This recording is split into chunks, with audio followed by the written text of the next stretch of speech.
When Ethan Moore bought his dream home in the serene community of Willow Creek Estates, he believed he had found perfection: manicured lawns, peaceful streets, and a sense of order. Everything appeared picture perfect. The neighborhood was governed by the Willow Creek Homeowners Association, an organization that prided itself on preserving property values. At first, Ethan thought it was harmless, but he would soon discover that beneath the polished surface, the whole was a nest of greed, pettiness, and power. Ethan was a successful entrepreneur who worked from home. His property sat at the end of a cul-de-sac, larger and more modern than most of the others. It wasn't long before his success and independence caught the attention of the HOA president, a woman named Marla Jennings. Known for her strict enforcement and love of authority, Marla believed everyone should answer to her, and Ethan's quiet self-sufficiency irritated her. The first notice came just weeks after he moved in, a warning about his mailbox being the wrong shade of beige. Ethan repainted it without much thought. Then came another notice about his driveway having a non-compliant surface texture. He paid for it to be resealed, though he found it absurd. But the letters didn't stop. Soon, every small detail from the color of his garden mulch to the height of his hedges became an issue. At first, Ethan brushed it off as the quirks of an overzealous HOA, but when the fines started piling up, he realized something darker was at play.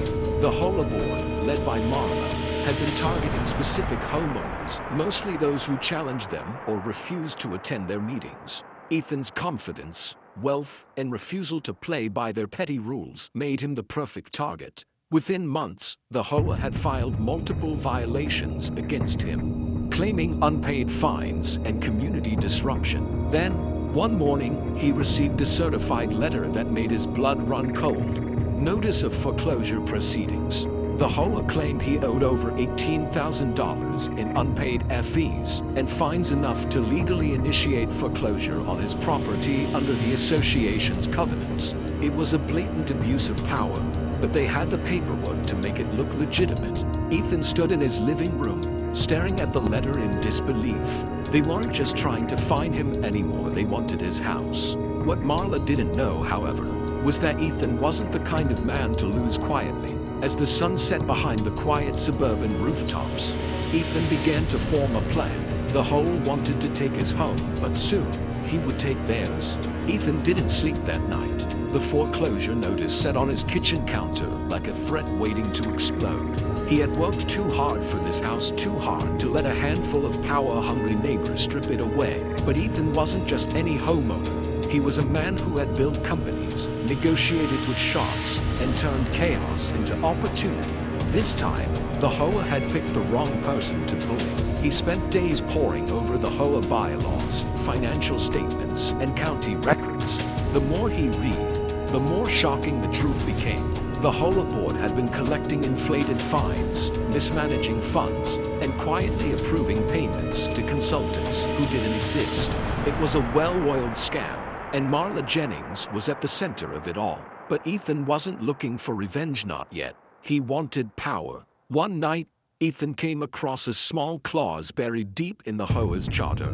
Ownership percentage equals voting power. Essentially, the more property or lots a person owned within the community, the greater their control over the HOA's decisions. And while Marla's group controlled the board, their ownership was small. They only held one property each. Ethan realized then that if he could acquire a few more properties in the neighborhood, he could outvote them. He began discreetly reaching out to homeowners, particularly those who had grown tired of the HOA's constant harassment. Several were already thinking about moving, weary of the endless fines and rigid rules. Ethan offered fair prices, quick closings, and confidentiality. Within 2 months, he quietly purchased 4 homes through different holding companies, ensuring that no one suspected his growing influence. While the HOA continued to send him threatening letters, Ethan's control expanded behind the scenes.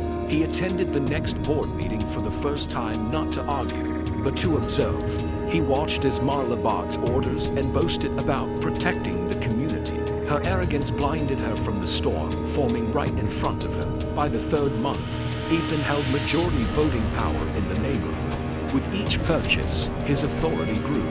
The next annual HOA election was approaching, and Ethan planned to attend not as a victim, but as the man who would dismantle their empire. He prepared every document, every proof of ownership, and every financial irregularity he had uncovered. When the day came, the community hall was packed with anxious homeowners, many angry at the HOA's endless overreach. Marla smiled smugly as she called the meeting to order, unaware that the very foundation of her power was about to crumble. Ethan rose from his seat, calm and collected. He knew that by the end of that night, everything in Willow Creek Estates would change forever.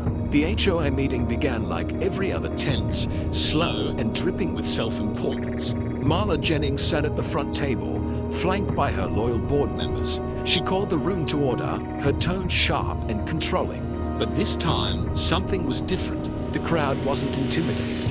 Whispers filled the room, complaints echoed softly, and all eyes occasionally drifted toward Ethan Moore, seated calmly near the front row.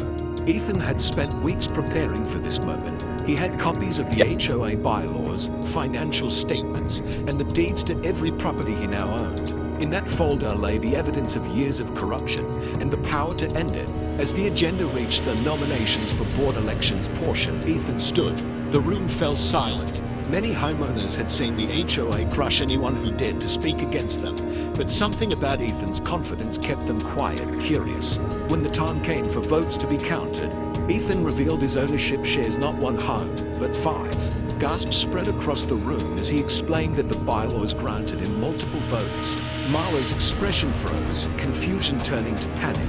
She tried to interrupt, but the HOA's own attorney confirmed the rule: ownership equals voting rights, and Ethan now held the majority. The results were undeniable. With overwhelming voting power, Ethan was elected as the new HOA president. Marla's face went pale. For years, she had ruled with arrogance and fear, but now she was powerless to stop the man she had tried to destroy. The room erupted in whispers and disbelief. Homeowners who had once been too afraid to speak up began smiling, even clapping. The tyrant was dethroned, and a new chapter for Willow Creek Estates had begun. Ethan wasted no time. Over the following weeks, he conducted a full audit of the HOA's finances. What he discovered was worse than he imagined. Thousands of dollars misused, personal expenses disguised as community projects, and forged approvals. He turned the documents over to local authorities, who soon began their own investigation into Marla and her board. By the end of the month, the HOA was no longer a weapon, it was a shield. Ethan reversed dozens of unfair fines, refunded overcharged homeowners, and rewrote the rules to protect property owners from abuse. For the first time in years, the community began to feel like home again. But Ethan wasn't done. While the HOA had fallen under his control, the true revenge was still to come. Because Marla had tried to take his house, and now he planned to take everything she cared about.